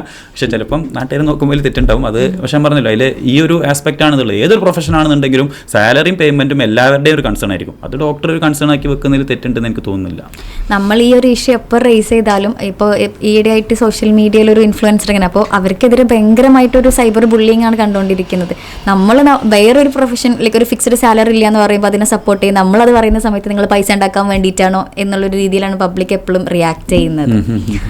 ഇപ്പോൾ ഈ പറഞ്ഞ പോലെ ഇപ്പം നമ്മൾ ചായക്കടേൻ്റെ കാര്യമൊക്കെ പോട്ടെ, ഇപ്പം നമ്മൾ ഡോക്ടേഴ്സാണ്, നമുക്ക് ആ ഒരു സ്ട്രീമിൽ തന്നെ ഒരു ബിസിനസ്സിൻ്റെ കാര്യം ചിന്തിച്ചൂടെ? ഇപ്പോൾ കുറച്ച് ഡോക്ടേഴ്സ് ചേർന്നിട്ട് ഒരു ഹോസ്പിറ്റൽ ഉണ്ടാക്കുക, അല്ലെങ്കിൽ ഒരു മെഡിക്കൽ പ്രൊഡക്റ്റ് നമുക്കൊരു ഓൺടർപ്രണർഷിപ്പിൻ്റെ ഐഡിയയിലേക്ക് നോക്കിയോട്ടെ. എന്തുകൊണ്ടാണ് അങ്ങനെ ഒരു രീതിയിൽ നമ്മൾ ഡോക്ടേഴ്സ് ചിന്തിച്ചെത്താത്തത്? മേ ബി ഞാൻ പറഞ്ഞില്ല, അത് നമുക്ക് അറിയാത്തത് കൊണ്ട് തന്നെയാണ്. അതായത് ഇപ്പോൾ ഞാൻ പറഞ്ഞല്ലോ, ഇപ്പോൾ ഡോക്ടേഴ്സിൻ്റെ ലൈഫ് എന്ന് പറഞ്ഞു കഴിഞ്ഞാൽ ഇപ്പം MBBS PG നമ്മൾ ആ ഒരു ഇപ്പം സ്കൂൾ ലൈഫ് കഴിഞ്ഞിട്ട് എല്ലാവരും ഈ ബിസിനസ്സും അങ്ങനത്തെ, അതായത് നമ്മളെ നാട്ടിലെ നോർമൽ ആളുകൾ ഇങ്ങനത്തെ ബിസിനസ്സും കാര്യങ്ങളൊക്കെ എക്സ്പ്ലോർ ചെയ്യുന്ന സമയത്ത് നമ്മൾ പഠിക്കുകയാണ്. നമ്മൾ MBBS പഠിക്കുകയാണ്, MBBS കഴിഞ്ഞിട്ട് നീറ്റ് PGക്ക് വേണ്ടിയിട്ട് പഠിക്കുകയാണ്, നീറ്റ് PG കഴിഞ്ഞിട്ട് PGക്ക് പഠിക്കുകയാണ്. നമ്മളിതിനെപ്പറ്റി അറിയില്ല. അതാണ് ഇതിൻ്റെ ഒരു മെയിൻ സാധനം. ഒരു ബിസിനസ് മോഡൽ എങ്ങനെ റൺ ചെയ്യേണ്ടത്, അല്ലെങ്കിൽ ഒരു ബിസിനസ്, ഒരു പ്രൊഫഷണൽ കോഴ്സിനും ഒരു ബിസിനസ്സും തമ്മിൽ ഉണ്ടാകുന്ന ഒരു ഫിനാൻഷ്യൽ ഡിഫറൻസസ് എന്തൊക്കെയാണ്, ഇങ്ങനത്തെ സാധനങ്ങൾ നമുക്ക് അറിയാത്തതുകൊണ്ട് തന്നെയാണ് ബേസിക്കലി. ഇപ്പം ഒരു ഹോസ്പിറ്റലിൽ ഇപ്പോൾ 4-5 ഡോക്ടേഴ്സ് കൂടിയിട്ട് ഇപ്പം നമ്മളെ ഫീൽഡിലുള്ള ബിസിനസ്സിൻ്റെ കാര്യം പറയുകയാണെന്നുണ്ടെങ്കിൽ ഇപ്പം ഹോസ്പിറ്റലിൽ ഒരു 4-5 ഡോക്ടേഴ്സ് നടത്തുകയാണെങ്കിൽ ഒരു ഡോക്ടേഴ്സ് നടത്തുന്ന പോലെ അത്ര സ്മൂത്തായിട്ട് അത് വേറൊരാൾക്ക്, ഒരു ഡോക്ടർ അല്ലാത്ത ഒരാൾക്ക് നടത്താൻ പറ്റില്ല. കാരണം ഓരോ ഡിപ്പാർട്ട്മെൻറ്റ്സിലൂടെ ഞാൻ എന്തൊക്കെ റിസോഴ്സ് കൊടുക്കണം, അവിടുത്തെ പേഷ്യൻ്റ് കെയർ നന്നാവണം എന്നുണ്ടെങ്കിൽ അവിടെ എങ്ങനത്തെ കെയറാണ് കൂടുതൽ കൂട്ടേണ്ടത്. ഇപ്പോൾ ഒരു സർജിക്കൽ സ്പെഷ്യാലിറ്റിയിലുള്ള OTസിൽ ഞാൻ, ഓപ്പറേഷൻ തിയേറ്ററിൽ ഞാൻ എന്തൊക്കെ പ്രൊവൈഡ് ചെയ്യണം എന്നുള്ളത് അങ്ങനത്തെ ഒരു മാനേജ്മെൻറ്റ്, അത് മനസ്സിലാക്കുന്ന ഒരു മാനേജ്മെൻറ്റ് ആണെന്നുണ്ടെങ്കിൽ അത് ഭയങ്കര നല്ലൊരു ഹോസ്പിറ്റലായിരിക്കും. പക്ഷേ അതിൻ്റെ ഒരു പ്രശ്നം സാഡ്ലി ഇതാണ്, നമ്മുടെ നാട്ടിൽ അൺടിൽ അതൊരു കൺവെൻഷനൽ എന്താ പറയുക, ഇപ്പോൾ പാരൻസ് തന്നെ ബിസിനസ്സിലില്ലാത്ത ഒരു ഇതാണെന്നുണ്ടെന്നുണ്ടെങ്കിൽ ഡോക്ടേഴ്സ് മേ ബി നമ്മൾ നേരത്തെ പറഞ്ഞ പോലെ എല്ലാവർക്കും ആ ഒരു തോട്ട് വരുന്നുകൊണ്ടിരിക്കും. ഞാൻ കഷ്ടപ്പെട്ട് നീറ്റ് ക്വാളിഫൈ ചെയ്തിട്ട് എടുത്തൊരു പ്രൊഫഷൻ അത് ഞാൻ കളഞ്ഞിട്ട് ബിസിനസ്സിലോട്ട് പോകണോ, അത് പോകുന്നത് മണ്ടത്തരല്ലേ? ആ ഒരു തോട്ട് വരുമ്പോൾ ഡെഫിനറ്റ്ലി അത് നമുക്ക് മണ്ടത്തരമായിട്ട് തോന്നുള്ളൂ. പക്ഷേ അതിന് വേറെ വലിയൊരു സ്കെയിൽ ഓഫ് പോസിബിലിറ്റീസും കാര്യങ്ങളും ഉണ്ട്. അത് ശരിക്കും പറഞ്ഞു കഴിഞ്ഞാൽ ആർക്കും അറിയാത്തതുകൊണ്ടാണ്. നമുക്ക് എല്ലാം അറിയാമെന്ന് വിചാരിക്കും, പക്ഷേ നമുക്ക് സത്യം പറഞ്ഞാൽ മെഡിസിൻ മാത്രമേ അറിയുള്ളൂ. അത് നമുക്ക് ഒന്നും പഠിക്കാത്തൊരു ബിസിനസ്സിനോടും സംസാരിച്ചാൽ നമുക്ക് മനസ്സിലാവും. അവർക്ക് എന്താ പറയുക, വേറെ സയൻറ്റിഫിക് കാര്യങ്ങളോ അങ്ങനത്തെ കാര്യങ്ങളൊന്നും അറിയണ്ടല്ലോ. പക്ഷേ ബിസിനസ് സംസാരിച്ച് തുടങ്ങി കഴിഞ്ഞാൽ അവർ ടോട്ടലി ഡിഫറെൻ്റ് ആയിരിക്കും. അവർക്ക് അതിൽ അവരുടേതായിട്ടുള്ള കുറേ മെത്തഡോളജീസും കുറേ, അതായത് അവർക്ക് ബിസിനസ് ചെയ്തിട്ട് അത് എങ്ങനെ ചെയ്യേണ്ടെന്നുള്ള കാര്യങ്ങൾ നമുക്ക് ബേസിക്കലി അത് അറിയില്ല. അതാണ് അതിൻ്റെ പ്രശ്നം. ആസ് എ ഡോക്ടേഴ്സ് നമ്മൾ ആ ഒരു ഫീൽഡും കൂടി എക്സ്പ്ലോർ ചെയ്യേണ്ടത് വളരെ അത്യാവശ്യമായിട്ടുള്ളത്. ഇപ്പോൾ ബിസിനസ്സിൻ്റെ കാര്യമൊക്കെ പോട്ടെ, ഒരു എംപ്ലോയി എന്നുള്ള രീതിയിൽ നോക്കുകയാണെങ്കിലും നമ്മൾ വളരെ എന്താ പറയുക, നമ്മുടെ അവസ്ഥ കുറച്ച് കഷ്ടത്തിലല്ലേ. ഇപ്പോൾ ഹോസ്പിറ്റലിൽ എന്തൊരു ചെറിയ അല്ലെങ്കിൽ ഒരു വലിയ ഇഷ്യൂ ഉണ്ടായാലും എപ്പോഴും അത് ഡോക്ടേഴ്സിൻ്റെ നേരെയല്ലേ അറ്റാക്ക് വരുന്നത്? സത്യമാണ്. ഇപ്പം ഇഷ്യൂ ഉണ്ടായാൽ മാത്രമല്ല, ഹോസ്പിറ്റലിൽ എന്ത് പ്രശ്നം ഉണ്ടായി കഴിഞ്ഞാലും അത് ഡോക്ടേഴ്സിനോടാണ് പറയുക. അപ്പം എക്സാമ്പിൾ പറയുകയാണെന്നുണ്ടെങ്കിൽ, ഇപ്പം ഒരു ഹോസ്പിറ്റലിൽ പാർക്കിംഗ് കിട്ടില്ല എന്നുണ്ടെങ്കിൽ പോലും സാറേ ഞങ്ങളൊന്ന് സംസാരിക്കുമെന്ന് പാർക്കിംഗ് ഒന്ന് റെഡിയാക്കി തരുമെന്നോട് ഡോക്ടേഴ്സിനെ വിളിക്കുന്ന ആൾക്കാരുണ്ട്. അതിൽ നമുക്ക് സത്യം പറഞ്ഞാൽ സൊസൈറ്റിനെ കുറ്റം പറയാൻ പറ്റുമെന്ന് ചോദിച്ചു കഴിഞ്ഞാൽ അപ് ടു എ ലിമിറ്റ് പറയാൻ പറ്റില്ല. കാരണം എന്താണെന്ന് പറഞ്ഞു കഴിഞ്ഞാൽ ഏതൊരു ഹോസ്പിറ്റലിനെയും അല്ലെങ്കിൽ ഏതൊരു മെഡിക്കൽ കോളേജിനെയും അവിടുത്തെ ഡോക്ടേഴ്സിനെ ഫേസ് ആക്കി വെച്ചിട്ടാണ് അവർ ആ ഹോസ്പിറ്റലിനെ കാണിക്കുന്നത്. അതായത് ഒരു നല്ല ഡോക്ടേഴ്സ്, ഗ്രൂപ്പ് ഓഫ് ഡോക്ടേഴ്സ് ഉള്ള ഹോസ്പിറ്റൽ നല്ലതെന്ന് പറഞ്ഞിട്ട് അപ്പം അവിടുത്തെ ഫേസ് ആയിട്ടാണ് ഒരു ഹോസ്പിറ്റലിൻ്റെ ഫേസ് ആയിട്ടാണ് ഡോക്ടേഴ്സിനെ പബ്ലിക് കാണുന്നത്. പക്ഷേ ശരിക്കും മനസ്സിലാക്കേണ്ടത് എന്താണെന്ന് പറഞ്ഞു കഴിഞ്ഞാൽ അവിടെയുള്ള നേഴ്സിനെ പോലെ അല്ലെങ്കിൽ അവിടെയുള്ള ഒരു മാനേജ്മെൻറ്റ് സ്റ്റാഫിനെ പോലെ അവിടെ HR-ലുള്ള സ്റ്റാഫിനെ പോലത്തെ ഒരു എംപ്ലോയി മാത്രമാണ് ആ ഹോസ്പിറ്റലിനെ സംബന്ധിച്ചിടത്തോളം ഡോക്ടർ. അപ്പം അവിടെ ശമ്പളത്തിന് വർക്ക് ചെയ്യുന്ന ബാക്കി ഏത് പ്രൊഫഷനിലെയും പോലെ ഒരാൾ, അതല്ലാണ്ട് അയാൾക്ക് അതിലിപ്പം ഒരു എന്താ പറയുക, ഇപ്പം ഹോസ്പിറ്റലിലെ പൈസ കൂടിക്കഴിഞ്ഞാൽ അതിൽ ഡോക്ടറിന് ചെയ്യാൻ പറ്റുന്ന വളരെ ലിമിറ്റേഷൻസ് ഉണ്ട്. ആകെ ഡോക്ടറിന് ചെയ്യാൻ പറ്റുന്നത് അയാളെ ഫീസ് ആണെന്നുണ്ടെങ്കിൽ കുറക്കാം, അതല്ലാണ്ട് അതിൻ്റെ മെഡിസിൻ്റെ ആണെന്നുണ്ടെങ്കിൽ ഇപ്പോൾ സർജറി ആണെന്നുണ്ടെങ്കിൽ അതിൻ്റെ OT-ൻ്റെ ചാർജും അല്ലെങ്കിൽ അതേപോലെ അതിന് വരുന്ന സർജിക്കൽ ഇംപ്ലാൻസിൻ്റെ ചാർജും ഇതൊന്നും ഡോക്ടറെ കയ്യിൽ നിൽക്കുന്ന കാര്യമില്ല. പക്ഷേ ആ ഡോക്ടറെ അടുത്ത് പോയി കഴിഞ്ഞാൽ പൈസ കൂടുതൽ. ഞാൻ എല്ലാം ജനറലായിട്ട് പറയില്ല, പക്ഷേ ചില സിറ്റുവേഷൻസ് വരുന്ന കാര്യങ്ങളാണ് പറയുന്നത്. അപ്പം ഇതിനെല്ലാം നമ്മൾ മനസ്സിലാക്കേണ്ടത് ഡോക്ടേഴ്സിന് ഇപ്പോൾ ഈവൻ ദോ ഫേസ് ആയിട്ട് കാണിക്കുന്ന ഡോക്ടേഴ്സിനാണെന്നുണ്ടെങ്കിലും ഒരു കോർപ്പറേറ്റ് സെറ്റപ്പിലോട്ട് വരുമ്പോൾ അവിടെ ശരിക്കും ഡോക്ടറിന് ചെയ്യാൻ പറ്റുന്ന കാര്യങ്ങളിൽ ഒരുപാട് ലിമിറ്റേഷൻസ് ഉണ്ട്. ഓക്കെ, ഇപ്പോൾ തബ്ഷീർക്ക് പറഞ്ഞ പോലെ ബാക്കിയുള്ള എല്ലാ എംപ്ലോയീസിനെ പോലെ തന്നെ ഒരു എംപ്ലോയി മാത്രമാണ് ഡോക്ടർ എന്നുള്ളത്. ശരിക്കും ഒരു ഡോക്ടറും അല്ലെങ്കിൽ ഇപ്പോൾ വേറെ ഏത് ജോലി ചെയ്യുന്നു, ഇപ്പോൾ ഒരു ഡ്രൈവറും നമ്മൾ തമ്മിൽ എന്തെങ്കിലും ഡിഫറൻസ് ഉണ്ടോ? അതായത് ഇപ്പോൾ ഈ ഡോക്ടറിനെ അങ്ങനെ ദൈവത്തെ പോലെ കാണേണ്ട ഒരു ആവശ്യമുണ്ടോ? ദൈവത്തെ പോലെ കാണേണ്ട ആവശ്യമൊന്നുമില്ല. ഡോക്ടർമാർ സാധാരണ മനുഷ്യന്മാർ. The only thing is that വേറൊരു കോഴ്സ് പഠിക്കുന്നതിന് പകരം ഡോക്ടർ മെഡിസിൻ കോഴ്സ് പഠിച്ചു. പക്ഷെ ഇതിലുള്ളൊരു മെച്ചം അല്ലെങ്കിൽ എന്താ പറയുക, ഇതിലുള്ള ഒരു ഡിഫറൻസ് എനിക്ക് ബാക്കി പ്രൊഫഷൻ തോന്നിയത് നമ്മളെക്കുറിച്ചാണ് പഠിക്കുന്നത്. That's A huge difference. അതായത് എന്ന് പറഞ്ഞാൽ നമ്മൾ ഇപ്പം ഒരു ജിയോളജിസ്റ്റ് പഠിക്കുന്നത് ഭൂമിയിൽ ചില സാധനങ്ങളെക്കുറിച്ചാണ്, ഒരു ഹിസ്റ്റോറിയൻ പഠിക്കുന്നത് ഹിസ്റ്ററിയാണ്. ഇതൊന്നും ഇമ്പോർട്ടൻ്റ് അല്ല എന്നുള്ളതെല്ലാം പറയുന്നത്. പക്ഷേ നമ്മൾ പഠിക്കുന്നത് നമ്മളെക്കുറിച്ചാണ്. അപ്പോൾ നമുക്ക് എന്ത് ചെയ്യാൻ പറ്റുമെന്ന് പറഞ്ഞു കഴിഞ്ഞാൽ ഒരു പേഷ്യൻ്റ് അവരുടെ മാക്സിമം സഫറിങ്ങിലുള്ള സമയത്ത് വേണമെന്നുണ്ടെങ്കിൽ നമുക്ക് അവരുടെ ലൈഫിൽ ഒരു ചേഞ്ച് കൊണ്ടുവരാൻ പറ്റും. അതാണ് ഇതിനുള്ളൊരു ഡിഫറൻസ്. അതല്ലാണ്ട് അത് because we have learn that and we are responsible to do that. അതല്ലാണ്ട് ദൈവത്തെ പോലെ കാണേണ്ട ആവശ്യമുണ്ടെന്ന് എനിക്ക് ഒരിക്കലും തോന്നിയിട്ടില്ല. They are just normal human beings. പക്ഷേ ഇതാണ് ഡിഫറൻസ്. നമുക്ക് എപ്പോഴും എല്ലാവരും നമ്മളെപ്പോഴും പറയാറുണ്ടല്ലോ, you will have many problems until you have an health problem. If you have a health problem then you will have only a single problem എന്ന്. അതായത് ഒരു ഹെൽത്ത് ഇഷ്യൂ വരുമ്പം ആൾക്കാർക്ക് അത് മാത്രമായിരിക്കും ഇഷ്യൂ. അപ്പം പലപ്പോഴും എനിക്ക് ലൈഫിൽ അത് മാത്രമാണ് ഈ ഒരു പ്രൊഫഷൻ കാരണമുള്ള ഒരു എന്താ പറയുക ഒരു ഭയങ്കര സന്തോഷം കിട്ടലും അല്ലെങ്കിൽ ഒരു ഡിഫറൻ്റ് ആണെന്ന് തോന്നിയതും. പേഷ്യൻസ് അല്ലെങ്കിൽ ആളുകൾ അവരുടെ ലൈഫിൽ മാക്സിമം സഫറിങ്ങിൽ നിൽക്കുന്ന സമയത്ത് നമുക്ക് അവരുടെ ലൈഫിൽ ചെറിയൊരു ഡിഫറൻസ് എങ്കിലും കൊണ്ടുവരാൻ പറ്റും. എല്ലാ പേഷ്യൻസിൻ്റെയും കാര്യത്തിലല്ല, പക്ഷേ സ്റ്റിൽ നമുക്ക് അതിൻ്റെ ഒരു ഡിഫറൻസ് ഇതിനുണ്ട്. ഇപ്പോൾ തബ്ഷീർക്ക് പറഞ്ഞ പോലെ ഒന്നെങ്കിൽ ഡോക്ടേഴ്സിനെ ഭയങ്കര ഇങ്ങനെ ദൈവത്തെ പോലെ കയറ്റി വെച്ചിരിക്കണം, അല്ലെങ്കിൽ എന്തെങ്കിലും ഒരു ഇഷ്യൂ വരുമ്പോഴത്തേന് ഡോക്ടേഴ്സിനെ ഇങ്ങനെ താഴ്ത്തി കെട്ടണം. അപ്പോൾ ശരിക്കും ഇങ്ങനത്തെ നമ്മൾ ഫേസ് ചെയ്യുന്ന ഒരു അല്ലെങ്കിൽ നമ്മളെ കേൾക്കുന്ന ഓഡിയൻസിനോട് അല്ലെങ്കിൽ പേഷ്യൻസിനോട് എന്താണ് പറയാനുള്ളത്? ഇതിൽ ശരിക്കുള്ള സങ്കടം എന്താണെന്ന് പറഞ്ഞു കഴിഞ്ഞാൽ നമ്മൾ എടുക്കുന്നതിനേക്കാളും കൂടുതൽ എഫേർട്ട് എടുക്കുന്ന നഴ്സുമാരൊക്കെ ഉണ്ട്. ഇപ്പോൾ പലപ്പോഴും ഞാൻ കണ്ടിട്ടുണ്ട് ഒരു പേഷ്യൻ്റ് ഡിസ്ചാർജ് ആയി പോകുമ്പം പല ബൈസ്റ്റാൻഡേഴ്സും നഴ്സുമാരോട് ഭയങ്കര ബോണ്ടായിരിക്കും. കാരണം റൗണ്ട്സിന് ഡോക്ടേഴ്സ് പോയിട്ട് ഇവർ ഒരിക്കൽ കാണുന്നുള്ളൂ. അത് കഴിഞ്ഞാൽ ഇവരുടെ കാര്യങ്ങൾ മൊത്തം A to Z കാര്യങ്ങൾ നോക്കുന്ന സിസ്റ്റേഴ്സാണ്. അപ്പം ചില ബൈസ്റ്റാൻഡേഴ്സ് എന്താ പറയുക പോകുമ്പം നഴ്സുമാരോട് ഭയങ്കര ഒരു ഡോക്ടറോട് പറയുന്നതിനേക്കാൾ നന്നായിട്ട് അവരോട് ഇമോഷണൽ അറ്റാച്ച്മെൻറ്റ് കാണിക്കുന്നത് കണ്ടിട്ടുണ്ട്. പക്ഷെ ഇത് ഭയങ്കര കുറവാണ്. പൊതുവേ എല്ലാവരുടെയും വിചാരം ഇപ്പോൾ ഒരു സർജറി സക്സസ്ഫുൾ ആയി കഴിഞ്ഞാൽ അത് ഡോക്ടർ മാത്രമാണ് ചെയ്തതെന്നാണ്. പക്ഷേ പൊതുവെ അങ്ങനെയല്ല, അതൊരു ടീം വർക്കാണ്. ഒരു സർജറി നമ്മൾ ചെയ്യുമ്പം അവിടെ ഈ ഡോക്ടർ ഉണ്ടാവും, നഴ്സുമാരുണ്ടാവും, അനസ്തീഷ്യ ടെക്നീഷ്യൻസ്, OT ടെക്നീഷ്യൻസ്, ഇവരെല്ലാവരും കൂടി കൂടുന്നതിൻ്റെ ഒരു ഫൈനൽ പ്രൊഡക്റ്റാണ് നമ്മൾ ആ ഒരു പേഷ്യൻറ്റിൻ്റെ അസുഖം മാറി എന്നുള്ളത്. ഇപ്പം എന്താ പറയുക, ഇപ്പോൾ അവിടെ അടിച്ചു വരാൻ വരുന്ന ഒരാൾ വരെ ആ റൂം ഇൻഫെക്ഷൻ പ്രോൺ അല്ലാണ്ടാക്കിയിട്ട് കീപ്പ് ചെയ്യണം. അപ്പം അതിൻ്റെ എല്ലാത്തിൻ്റെയും ഫൈനൽ റിസൾട്ടാണ് ഈ സർജറി സക്സസ്ഫുൾ ആയി എന്നുള്ളത്. അപ്പം എൻ്റെ കുറേ അനസ്തറ്റിസ്റ്റ് ആയിട്ടുള്ള ഫ്രണ്ട്സ് പറയുന്നത് ഞാൻ കേട്ടിട്ടുണ്ട്. അതായത് ഇവരെന്ന് പറഞ്ഞു കഴിഞ്ഞാൽ ഇവർ പിക്ചറിലോട്ട് വരുന്നത് ഈ പേഷ്യൻറ്റിന് ഏകദേശം ബോധം പോകുന്ന സമയത്താണ്. പേഷ്യൻറ്റ് തിരിച്ച് ബോധം വരുമ്പോഴും ഇവർ പിക്ചറിലുണ്ടാവില്ല. പക്ഷേ ആ ബോധമില്ലാത്ത സമയത്ത് ഇവരെ മൊത്തം നോക്കിയത് അനസ്തറ്റിസ്റ്റാണ്. പക്ഷേ അത് ആരും അറിയുന്നില്ല. കാരണം അനസ്തറ്റിസ്റ്റിന് ഒരിക്കലും പലപ്പോഴും അനസ്തറ്റിസ്റ്റിന്മാരെ ആൾക്കാർ ഡോക്ടറായിട്ട് പോലും കാണുന്നില്ല. പക്ഷേ ഏറ്റവും ക്രൂഷ്യലായിട്ടുള്ള സമയത്ത് സർജന് വേണ്ട പോലെ ആ ഒരു ശരീരത്തിനെ റെഡിയാക്കി കൊടുക്കുന്നതും അവിടെ BP കൂടുമ്പോൾ BP കുറക്കുന്നതും അവിടെ ഓക്സിജൻ്റെ ലെവൽ കുറയുമ്പോൾ അത് കൂട്ടുന്നതും എല്ലാം ഏറ്റവും ക്രിട്ടിക്കലായിട്ടുള്ള റോൾ ചെയ്യുന്ന ആളുകളാണ് അനസ്തറ്റിസ്റ്റുമാർ. അപ്പം ഈ ഒരു ഹോസ്പിറ്റൽ എന്ന് പറഞ്ഞു കഴിഞ്ഞാൽ നമ്മൾ ഈ പുറത്ത് കാണുന്ന കുറച്ച് ഫേസുള്ള ഡോക്ടേഴ്സിന് മാത്രമല്ല, അതൊരു വലിയൊരു ടീം വർക്ക് കാരണമാണ് ഒരു ഹോസ്പിറ്റൽ നല്ല ഹോസ്പിറ്റലാകുന്നതും ഒരു ഡോക്ടർക്ക് അയാൾക്ക് നല്ലൊരു ടീം ഉണ്ടാകുമ്പോഴാണ് അയാൾ ഒരു നല്ലൊരു ഡോക്ടറായിട്ട് വരുന്നത്. സോ അതുകൊണ്ട് എനിക്ക് പറയാനുള്ളത് എന്താണെന്ന് പറഞ്ഞു കഴിഞ്ഞാൽ നിങ്ങളിപ്പം ഒരു അസുഖം മാറിയിട്ട് പോകുമ്പോൾ ഒരു ഡോക്ടറോട് താങ്ക്സ് പറയുന്ന പോലെ തന്നെ അവിടെ ഉണ്ടാകുന്ന ഓരോ സ്റ്റാഫിനോടും അവർ പറയണം. കാരണം അവരത് അർഹിക്കുന്നുണ്ട്. അത് അർഹിക്കുന്നുണ്ടെന്ന് മാത്രമല്ല, അങ്ങനെ പറയുമ്പോൾ ആ സിസ്റ്റേഴ്സിനെ കാണുന്ന സന്തോഷം പലപ്പോഴും ഞാൻ കണ്ടിട്ടുണ്ട്. ചില ബൈസ്റ്റാൻഡേഴ്സ് ഇങ്ങനെ അങ്ങനെ പറയുമ്പോൾ, കാരണം അവർ ഭയങ്കര സത്യം പറഞ്ഞ ഒരു ഡോക്ടർ പേഷ്യൻറ്റിനോട് ഇമോഷണലി കണക്റ്റഡ് ആയിരിക്കുന്നതിനേക്കാൾ കൂടുതലായിരിക്കും ഒരു സിസ്റ്റർ പേഷ്യൻറ്റിനോട് കണക്റ്റഡ് ആവുന്നത്. അപ്പം ആ ഒരു താങ്ക്സ് അവർ അർഹിക്കുന്നുണ്ട്. അപ്പം നമ്മൾ എന്താ പറയുക, ഒരു അസുഖം മാറിയെന്ന് നന്ദി പറയുമ്പോൾ അതൊരു ഈക്വലായിട്ട് എല്ലാവർക്കും ഡിവൈഡ് ചെയ്തിട്ട് തന്നെ നിങ്ങൾ കൊടുക്കണം. മെഡിക്കൽ കോളേജിലെ ഡോക്ടർമാർക്ക് തീരെ സമയമില്ല. പലപ്പോഴും ഒരു പേഷ്യൻ്റെ അടുത്ത് 30 സെക്കൻഡ്സ് ഒക്കെ കൊടുക്കാറുള്ളൂ. ഇങ്ങനെ പലപ്പോഴും ആൾക്കാർ പറയുന്നത് കേൾക്കാറുണ്ട്. ശരിക്കും ഇതിൻ്റെ റിയാലിറ്റി എന്താ? സോ ഇപ്പോൾ എന്നെ പറഞ്ഞല്ലോ ഇപ്പോൾ ഒരു 30 സെക്കൻഡാണ് ഇപ്പോൾ പലപ്പോഴും ഡോക്ടേഴ്സ് ഒരു പേഷ്യൻറ്റിനെ നോക്കുന്നുള്ളത്. സപ്പോസ് 30 സെക്കൻഡ് നോക്കേണ്ട ഒരു പേഷ്യൻറ്റിനെ ഒരു ഡോക്ടർ 1.5 മിനിറ്റോ 2 മിനിറ്റോ എടുത്ത് നോക്കിയെന്ന് വിചാരിക്കാം. അപ്പോൾ എന്താ ശരിക്കും സംഭവിക്കുന്നത്? ഈ ഡോക്ടറെ കാണാൻ വന്നൊരു 100 പേഷ്യൻറ്റ് ചിലപ്പോൾ അന്നുണ്ടാവും. ഒരു പേഷ്യൻറ്റിൻ്റെ അടുത്ത് നമ്മൾ ഒരു ഡോക്ടർക്ക് ആവശ്യമില്ലാത്തതിൽ കൂടുതൽ അവർ സമയം സ്പെൻഡ് ചെയ്ത് കഴിഞ്ഞാൽ ഇതിൽ പല പേഷ്യൻസിനെ അവർ തിരിച്ച് പറഞ്ഞേക്കേണ്ടി വരും. ആ ഡോക്ടർ 100 പേഷ്യൻറ്റിനെ കാണാൻ വിചാരിച്ചെടുത്ത് അവിടെ ചിലപ്പോൾ 30-50 പേഷ്യൻസിനെ അന്ന് കാണാൻ പറ്റുള്ളൂ. അപ്പം എന്നെ കാണാൻ വന്ന എല്ലാ പേഷ്യൻസിനെയും ഞാൻ കാണണമെന്ന് ഉള്ളൊരു ഡോക്ടറിൻ്റെ മൈൻഡ് സെറ്റും കൂടിയാണ് ആ വേഗത. ഓക്കെ, അവർക്ക് ആ ഒരു സോഷ്യൽ കമ്മിറ്റ്മെൻ്റ് ആണ്. ഇതിനർത്ഥം എല്ലാ ഡോക്ടേഴ്സും ഇങ്ങനെ എന്താ പറഞ്ഞു കഴിഞ്ഞാൽ നമ്മളൊരു ഐഡിയൽ സിനാരിയോയിലാണ്, കോഴിക്കോട് മെഡിക്കൽ കോളേജിൽ നടക്കുന്ന എല്ലാം കറക്റ്റാണ്, അങ്ങനെയല്ല പറയുന്നത്.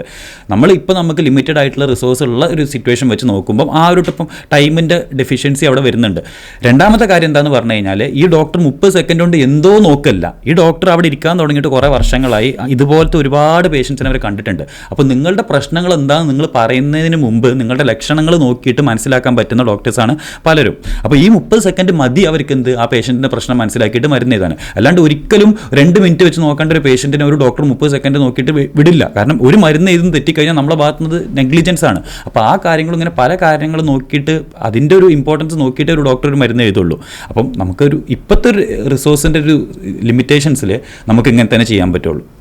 ഇപ്പോൾ ഇത് പറഞ്ഞപ്പോൾ ഓർമ്മ വന്നൊരു കാര്യമാണ്. ഇപ്പോൾ പലപ്പോഴും നമ്മൾ ഒ പിയിൽ അല്ലെങ്കിൽ വാർഡിൽ നിൽക്കുന്ന സമയത്ത് ഡോക്ടേഴ്സ് നമ്മളെ പഠിപ്പിച്ചു തരുന്ന സമയത്ത് പേഷ്യൻസ് ചോദിക്കാറുണ്ട് നമ്മളെന്താ ഇവരെ പഠിപ്പിക്കാൻ വേണ്ടി വന്നതാണോ എന്നുള്ളത്. അപ്പോൾ ഇതിൻ്റെ ഒരു സത്യാവസ്ഥ എന്താ? ഇപ്പോൾ ഞാനും കോഴിക്കോട് മെഡിക്കൽ കോളേജിലാണല്ലോ പഠിച്ചത്. അപ്പോൾ ഞാനും ഇത് ഭയങ്കര കോമൺ ആയിട്ട് അവിടെ കണ്ടിട്ടുള്ളൊരു സംഭവമാണ്. പക്ഷേ അതിൻ്റെ ഉത്തരം ആ പേരിലുണ്ട്. ഇത് കോഴിക്കോട് മെഡിക്കൽ കോളേജാണ്, കോഴിക്കോട് മെഡിക്കൽ ഹോസ്പിറ്റലല്ല. അപ്പോൾ കോളേജ് എന്ന് പറയുമ്പം അവിടുത്തെ ടീച്ചിങ് എന്ന് പറഞ്ഞു കഴിഞ്ഞാൽ അവിടുത്തെ മൊത്തം കോളേജ് റൺ ചെയ്ത് പോകുന്നതിൻ്റെ one of the most important സാധനമാണ്. അപ്പം ഒരു ഡോക്ടർ ഈ ഒരു സാധനം നെക്സ്റ്റ് ജനറേഷന് പഠിപ്പിച്ച് കഴിഞ്ഞാൽ മാത്രമേ നമ്മൾ ട്രീറ്റ്മെൻറ്റ് കണ്ടിന്യൂസ് ആയിട്ട് നിന്ന് പോകുള്ളൂ. ആ ഡോക്ടർ കഴിയുന്നതോടെ നല്ല ഡോക്ടേഴ്സ് ജനറേഷൻ കഴിഞ്ഞ് പോകരുത്.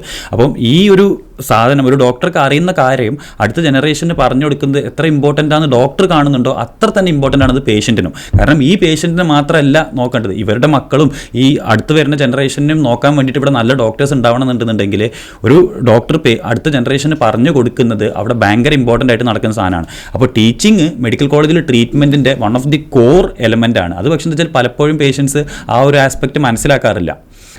ഡോക്ടർമാർ ഈ സംഭവങ്ങളൊക്കെ ഇത്ര ആത്മാർത്ഥത്തോടെ ചെയ്യുന്നതുകൊണ്ട് മാത്രമാണ് ഇപ്പോൾ കോഴിക്കോട് മെഡിക്കൽ കോളേജിൽ നിന്ന് ഇറങ്ങുന്ന ഡോക്ടേഴ്സ് വേൾഡിൽ തന്നെ പല ഫീൽഡിലും ഭയങ്കരമായിട്ട് എക്സൽ ചെയ്യുന്നത്. ഇപ്പോൾ തബ്ഷീർഖാന്റെ പ്രൊഫൈൽ നോക്കിയ സമയത്ത് ഫസ്റ്റ് അതിൽ ഫുട്ബോൾ, പിന്നെയാണ് ഡോക്ടർ എഴുതിയിട്ടുള്ളത്. അപ്പോൾ ഞാൻ ചോദിക്കുകയാണെങ്കിൽ ഫുട്ബോൾ എടുക്കോ സ്റ്റെത്ത് എടുക്കോ എന്ന് ചോദിച്ചാൽ എന്തായിരിക്കും ചൂസ് ചെയ്യുന്നുണ്ടാവുക? ഞാൻ ശരിക്കും പറഞ്ഞാൽ അങ്ങനെ എഴുതാനൊരു കാരണം തന്നെ ഉണ്ട്. കാരണം ഇപ്പം നമ്മൾക്കൊരു പേഴ്സണൽ ഇതിൽ നോക്കുകയാണെന്നുണ്ടെങ്കിൽ എനിക്ക് ഫുട്ബോൾ കളിക്കുമ്പോൾ കിട്ടുന്ന സന്തോഷം ഒരിക്കലും എനിക്ക് മെഡിസിൻ പ്രാക്ടീസ് ചെയ്യുമ്പോൾ കിട്ടുന്നില്ല. ഫ്രാങ്ക്ലി സ്പീക്കിംഗ് കിട്ടുന്നില്ല. ഫുട്ബോൾ കളിക്കുമ്പോൾ എന്താ പറയുക, അപ്പം എൻ്റെ സ്റ്റേറ്റ് ഓഫ് മൈൻഡ് എന്താണെന്നുണ്ടെങ്കിൽ അന്നൊരു ഭയങ്കര ബാഡ് ഡേ ആണെന്നുണ്ടെങ്കിലും അന്ന് രാത്രി കളിക്കാൻ പോകുമ്പോൾ എന്താണെന്ന് പറഞ്ഞു കഴിഞ്ഞാൽ ആ ഒരു സാധനം നമ്മൾ ഗ്രൗണ്ടിൽ ഇറങ്ങിക്കഴിഞ്ഞാൽ ആ ഒരു സാധനം മറക്കും. അപ്പം ഫുട്ബോൾ എൻ്റെ ഒരു പേഴ്സണൽ പ്രിഫറൻസ് എന്താ വെച്ചാൽ അത്രയ്ക്ക് സന്തോഷം തരുന്നൊരു സംഭവം എനിക്ക് ലൈഫിൽ വേറെ ഇല്ല. പക്ഷേ മെഡിസിൻ എന്ന് പറഞ്ഞാൽ നമ്മുടെ പ്രൊഫഷനാണ്. അപ്പോൾ ആ പ്രൊഫഷനിൽ എന്താ പറയുക, ഞാനത് ഭയങ്കര എൻജോയ് ചെയ്തിട്ട് ചെയ്യുന്ന ഒരു കാര്യം തന്നെയാണ്.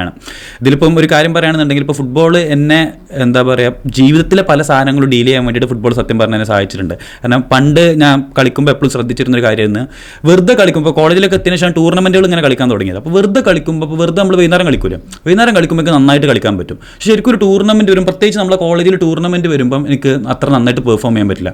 അപ്പോൾ ഞാൻ ശരിക്കും ആദ്യം ആലോചിച്ചിരുന്നു എന്തുകൊണ്ടാണ് അങ്ങനെ അത് വരുന്നത് എന്നുള്ളത് അങ്ങനെ ആലോചിച്ചിരുന്നു. പിന്നെയാണ് എനിക്ക് മനസ്സിലായത് കോളേജിൽ ടൂർണമെൻറ്റ് വരുമ്പോൾ ഞാൻ ഭയങ്കരമായിട്ട് ആങ്ഷ്യസ് ആവുകയാണ്. അതായത് കോളേജിൽ ടൂർണമെൻറ്റ് അയ്യോ എൻ്റെ ഫ്രണ്ട്സൊക്കെ കളി കാണാൻ വന്നവർ ഞാനിപ്പോൾ മോശമായിട്ട് കളിച്ചവരിത് എങ്ങനെ വിചാരിക്കുക, അങ്ങനത്തെ തോട്ടൊക്കെയാണ് എൻ്റെ മനസ്സിലോട്ട് പോയിരുന്നത്. ഇത് ആങ്സൈറ്റി കാരണമാണ് ഇത് വരുന്നതെന്നുള്ളതും ആ ആങ്സൈറ്റിനെ എങ്ങനെയാണ് ഞാൻ ഡീൽ ചെയ്യുക എന്നുള്ളതൊക്കെ ഞാൻ ഓവർ ഇയേഴ്സ് പതുക്കെ റെഡി ആയി വന്നതാണ്. അപ്പോൾ ആ ഒരു സാധനം ഫുട്ബോളിലൂടെ കിട്ടിയൊരു സാധനം ശരിക്കുള്ള ലൈഫിൽ ആങ്സൈറ്റി വരുമ്പോഴും എനിക്കത് ഡീൽ ചെയ്യാൻ വേണ്ടിയിട്ട് ഹെൽപ്പ് ചെയ്യാറുണ്ട്. അപ്പോൾ അങ്ങനത്തെ പല ക്വാളിറ്റീസും ഗെയിൻ ചെയ്യാൻ ഇപ്പോൾ സന്തോഷം കിട്ടാൻ വേണ്ടി മാത്രമല്ല പല ക്വാളിറ്റീസ് ഒരു ടീമായിട്ട് എങ്ങനെ വർക്ക് ചെയ്യുക എന്നുള്ള അങ്ങനത്തെ പല എലമെൻറ്റ്സ് ശരിക്കും ഫുട്ബോളാണ് ലൈഫിൽ തന്നത്. അതുകൊണ്ടാണ് ഞാൻ ഇപ്പോഴും കളി നിർത്താണ്ട് കണ്ടിന്യൂസ്ലി ഫുട്ബോൾ ആ ഒരു സാധനം കണ്ടിന്യൂ ചെയ്ത് പോകുന്നത്. നമ്മൾ ഇങ്ങനെ എന്തൊക്കെ പറഞ്ഞു കഴിഞ്ഞാലും നമുക്കിപ്പോൾ സൊസൈറ്റിക്ക് വേണ്ടിയിട്ട് ഞാൻ എന്തെങ്കിലും ചെയ്യണം എന്നുണ്ടെന്നുണ്ടെങ്കിൽ അതിന് എനിക്ക് സ്റ്റെതസ്കോപ്പ് തന്നെ വേണം. അപ്പം ആ ഒരു സംഭവം ഞാൻ ഭയങ്കര എൻജോയ് ചെയ്തിട്ട് തന്നെയാണ് ഞാൻ ഓരോ പേഷ്യൻറ്റിനെ നോക്കുന്നതും അവരുടെ ഓരോ സൈൻസും സിംറ്റംസും നോക്കിയിട്ട് ഓരോ ഡയഗ്നോസും കാര്യങ്ങളും ചെയ്യുന്നത്. അത് ശരിക്കും പറഞ്ഞാൽ ഞാൻ ഭയങ്കരമായിട്ട് എൻജോയ് ചെയ്യുന്നുണ്ട്. അപ്പോൾ ഫുട്ബോളും സ്റ്റെതസ്കോപ്പ് എന്ന് പറഞ്ഞു കഴിഞ്ഞാൽ ഡെഫിനറ്റ്ലി ഒരു സാധനം എടുക്കണമെന്നോട് ചോദിച്ചാൽ ഡെഫിനറ്റ്ലി സ്റ്റെതസ്കോപ്പ് ഞാൻ എടുക്കുള്ളൂ. ഓക്കെ, ഇപ്പോൾ ഫുട്ബോളിനെ കുറിച്ചൊക്കെ പറഞ്ഞതുകൊണ്ട് ചോദിക്കാൻ, ഇപ്പോൾ വേൾഡ് കപ്പ് ഒക്കെ നടക്കുന്ന സമയമാണല്ലോ, ഇപ്പോൾ ഒരു സീനിയർ റെസിഡൻ്റ് ആണ്. അപ്പോൾ ഈ ഒരു ഹെക്ടിക് ഷെഡ്യൂളിൻ്റെ ഇടയിൽ ഇതിനൊക്കെ വേണ്ടി മാറ്റിവെക്കാൻ സമയം കിട്ടാറുണ്ടോ? സമയം കിട്ടാറുണ്ടോ എന്ന് വെച്ച് കഴിഞ്ഞാൽ സമയം നമ്മൾ ഉണ്ടാക്കലാണല്ലോ, നമ്മുടെ താല്പര്യങ്ങൾക്കനുസരിച്ച് നമ്മൾ എപ്പോഴും എന്തിനൊക്കെയാണ് സമയം കൊടുക്കാറ്. അപ്പോൾ ഫുട്ബോൾ എൻ്റെ ഒരു വൺ ഓഫ് ദി മെയിൻ താല്പര്യം വരുന്ന കാര്യമായതുകൊണ്ട് അതിന് ഞാൻ സമയം കൊടുക്കാറുണ്ട്. ഇപ്പോൾ പ്രത്യേകിച്ചും ഞാൻ ഇംഗ്ലണ്ടിനെയാണ് സപ്പോർട്ട് ചെയ്യുന്നത്. അപ്പോൾ ഇംഗ്ലണ്ട് സപ്പോർട്ട് ചെയ്യുന്നതായതുകൊണ്ട് തന്നെ ഇപ്പോൾ ഇന്നലെ ഇംഗ്ലണ്ടിൻ്റെ കളി ഉണ്ടായിരുന്നു, രാത്രി 1:30 കളി. 1:30 എന്ന് പറഞ്ഞു കഴിഞ്ഞാൽ 3:30 കളി കഴിയാൻ ഞാൻ ഒരു ഡ്യൂട്ടി ആയിരുന്നു, ആ ഡ്യൂട്ടിൻ്റെ ഇടക്കാണ് ഇരുന്ന് കളി കാണുന്നത്. അപ്പം അത് എന്താ പറയുക, ഒരു ഇതിലോട്ട് വന്നതുകൊണ്ട് തന്നെ നമുക്ക് പല റെസ്ട്രിക്ഷൻസും ഉണ്ടാകും. പക്ഷേ എന്തൊക്കെ വന്നു കഴിഞ്ഞാലും അതൊരു വലിയൊരു പ്രിഫറൻസ് ആയിട്ട് കാണുന്നതുകൊണ്ട് എങ്ങനെയെങ്കിലും കഷ്ടപ്പെട്ട് കളി കാണാറുണ്ട്. ഇപ്പം നമ്മൾ ഫുട്ബോളിൻ്റെ കാര്യമൊക്കെ പറഞ്ഞു, അതേപോലെ തന്നെ മെഡിക്കൽ ഫീൽഡിൽ ഏറ്റവും നല്ലൊരു മെമ്മറബിൾ ആയിട്ടുള്ള എന്തെങ്കിലും ഒരു മൊമെൻ്റ് ഉണ്ടാവുമോ? മെഡിക്കൽ ഫീൽഡിൽ മെമ്മറബിൾ മൊമെൻറ്റ് സത്യം പറഞ്ഞാൽ PG ലൈഫിലാണ് എനിക്ക് കൂടുതൽ ഇങ്ങനത്തെ മെമ്മറബിൾ മൊമെൻറ്റ്സ് എന്ന് പറഞ്ഞു കഴിഞ്ഞാൽ ഇപ്പോൾ ഒരു നല്ലൊരു ഡോക്ടറിൻ്റെ നല്ലൊരു ക്വാളിറ്റി കാണുന്നതാണല്ലോ മെമ്മറബിൾ മൊമെൻറ്റ്സ്. അപ്പം ഞാൻ ഇപ്പോൾ ഇതിൻ്റെ മുമ്പ് ഞാൻ സംസാരിച്ച് പറഞ്ഞിട്ട് ഭാർഗവൻ സാർ എന്ന് പറഞ്ഞൊരു സാറുണ്ട്. സാറിനെ ഞാൻ വീണ്ടും പറയാൻ കാരണം he's one of the best clinician I have ever seen. അതായത് അത്രയ്ക്ക് ക്ലിനിക്കൽ സ്കിൽസ് യൂസ് ചെയ്യുന്ന സാർമാരെ ഞാൻ വളരെ കുറവേ കണ്ടിട്ടുള്ളൂ. അപ്പം സാറിൻ്റെ ഇതേപോലെ ഇപ്പം എന്താ പറയുക, ഒരു പേഷ്യൻ്റ് ഉണ്ടായിരുന്നു ഞങ്ങൾക്ക്, ഒരു 38-year-old ഒരു മെയില് OP വന്നതാണ്. OP വന്നത് എന്തിനാന്ന് പറഞ്ഞു കഴിഞ്ഞാൽ പേഷ്യൻറ്റിന് BP കൂടുതലാണ്, BPക്ക് മെഡിസിൻ വേണം. ഇത് ചോദിച്ചിട്ടാണ് പേഷ്യൻറ്റ് വന്നിട്ടുള്ളത്. അപ്പോൾ സാറ് ഇതേപോലെ ഇപ്പം പേഷ്യൻറ്റിനെ നോക്കാൻ തുടങ്ങിയിട്ട് സാർ എന്ത് ചെയ്തു എന്ന് പറഞ്ഞു കഴിഞ്ഞാൽ സാർ BP നോക്കി കഴിഞ്ഞപ്പോൾ BP നോക്കുമ്പോൾ പൾസ് പാൽപ്പേറ്റ് ചെയ്യുമല്ലോ. പൾസ് പാൽപ്പേറ്റ് ചെയ്ത പാടെ ഇമ്മീഡിയറ്റ്ലി സാർ ചെയ്ത അടുത്ത കാര്യം എന്താണെന്ന് പറഞ്ഞു കഴിഞ്ഞാൽ സാർ കൊളാപ്സിംഗ് പൾസ് നോക്കി. ഞാൻ സൈഡിലിരുന്ന് ഇങ്ങനെ കാണും കേട്ടോ, അങ്ങനെ ഓരോ സാർ ചെയ്യുന്നത് നോക്കിക്കൊണ്ടിരിക്കുക. സാർ കൊളാപ്സിംഗ് പൾസ് നോക്കിയപ്പോൾ സാർ അടുത്ത് ചെയ്ത് സ്റ്റെത്ത് എടുത്തിട്ട് പേഷ്യൻറ്റിനെ ഓസ്കൾട്ടേറ്റ് ചെയ്തു. അവിടെ സാർ അടുത്ത് ചെയ്തെന്ന് പറഞ്ഞു കഴിഞ്ഞാൽ സാറ് ഫോണിലെ ഫ്ലാഷ് ലൈറ്റ് ഓൺ ആക്കിയിട്ട് ഫ്ലാഷ് ലൈറ്റ് ഇങ്ങനെ എന്താ പറയുക ഇങ്ങനെ വിരലിൻ്റെ അടിയിൽ വെച്ചിട്ട് സാർ ഇങ്ങനെ വിരലിൽ നോക്കി. അപ്പോൾ നോക്കുമ്പോൾ ഇവിടെ ഇങ്ങനെ ചെറിയ ആർട്ടീരിയൽ പൾസേഷൻസ് കാണുന്നുണ്ട്. അപ്പോൾ പോസിറ്റീവ് ക്വിൻകി സൈൻ എന്ന് പറഞ്ഞിട്ട് സാറ് പറഞ്ഞത് സിവിയർ AR ആണെന്ന്. ആൻഡ് പേഷ്യൻറ്റിനെ എക്കോക്ക് വിട്ട് തിരിച്ച് വന്നപ്പോൾ അത് സിവിയർ AR ആയിരുന്നു. അപ്പം ഇതിലിപ്പം ഞാനത് ആലോചിച്ചത് എങ്ങനെയാണെന്ന് പറഞ്ഞു കഴിഞ്ഞാൽ ഞാനിപ്പോൾ OP ഇരിക്കുന്നുണ്ട്. ഞാൻ വിചാരിച്ചു സപ്പോസ് ഇപ്പോൾ ഈ പേഷ്യൻറ്റ് എൻ്റെ അടുത്താണ് OP വരുന്നതെന്ന് വിചാരിച്ചു.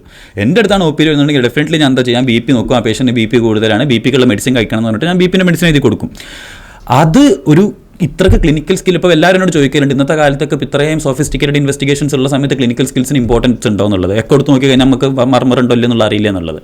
എക്കോടുത്ത് നോക്കി കഴിഞ്ഞാൽ മർമർ ഉണ്ടോ ഇല്ല, അല്ലെങ്കിൽ വാൽവുലർ ഹാർട്ട് ഡിസീസ് ഉണ്ടോ ഇല്ലെന്നുള്ള നമ്മൾ അറിയും. പക്ഷേ അത് ആ പേഷ്യൻറ്റിനെ എക്കോ എടുക്കണോ വേണ്ടെന്നുള്ള ഒരു തീരുമാനം എടുക്കാൻ വേണ്ടിയിട്ട് സാറിൻ്റെ ആ ഒരു ക്ലിനിക്കൽ സ്കിൽസ് ഇപ്പോൾ പറഞ്ഞല്ലോ, മര്യാദയ്ക്ക് ക്ലിനിക്കൽ സ്കിൽ ഇല്ലാത്തൊരു ഡോക്ടറും ക്ലിനിക്കൽ സ്കിൽ ഉള്ളൊരു ഡോക്ടറും തമ്മിൽ അങ്ങനത്തെ ഹ്യൂജ് ഡിഫറൻസ് ശരിക്കും പേഷ്യൻ്റ് ഉണ്ടാക്കാൻ പറ്റും. അപ്പോൾ ഒരു നോർമൽ ഇപ്പോൾ PGൻ്റെ സമയത്ത് പഠിക്കുന്ന സമയത്ത് എൻ്റെ അടുത്ത് ആ പേഷ്യൻ്റ് വന്നിട്ടുണ്ടെങ്കിൽ ഞാൻ ചിലപ്പോൾ അയാൾ 4-5 വർഷം BPൻ്റെ മെഡിസിൻ മാത്രം കൊടുത്ത് ട്രീറ്റ് ചെയ്യും. ഈ ഒരു AR എന്നുള്ള ഇതിലോട്ടും പോവില്ല. അപ്പം നല്ല ക്ലിനിക്കൽ സ്കിൽസ് എപ്പോഴും ഒരു ഡോക്ടർക്ക് ഭയങ്കര എക്സ്ട്രാ അഡ്വാൻറ്റേജ് കൊടുക്കുന്ന ഒരു സാധനമാണ്. അപ്പോൾ നമ്മൾ കുറേ ഫീൽഡിനെ കുറിച്ച് ഡിസ്കസ് ചെയ്തിട്ടുണ്ട്, ഇനിയും കുറേ കാര്യങ്ങൾ ചോദിക്കാനുണ്ട്. മറ്റൊരു എപ്പിസോഡിൽ നമുക്ക് വീണ്ടും ഇരിക്കാം. ഓക്കെ, അപ്പോൾ മറ്റൊരു ഡോക്ടറായി ഹൃദയയുടെ വേറൊരു എപ്പിസോഡിൽ വീണ്ടും കാണാം.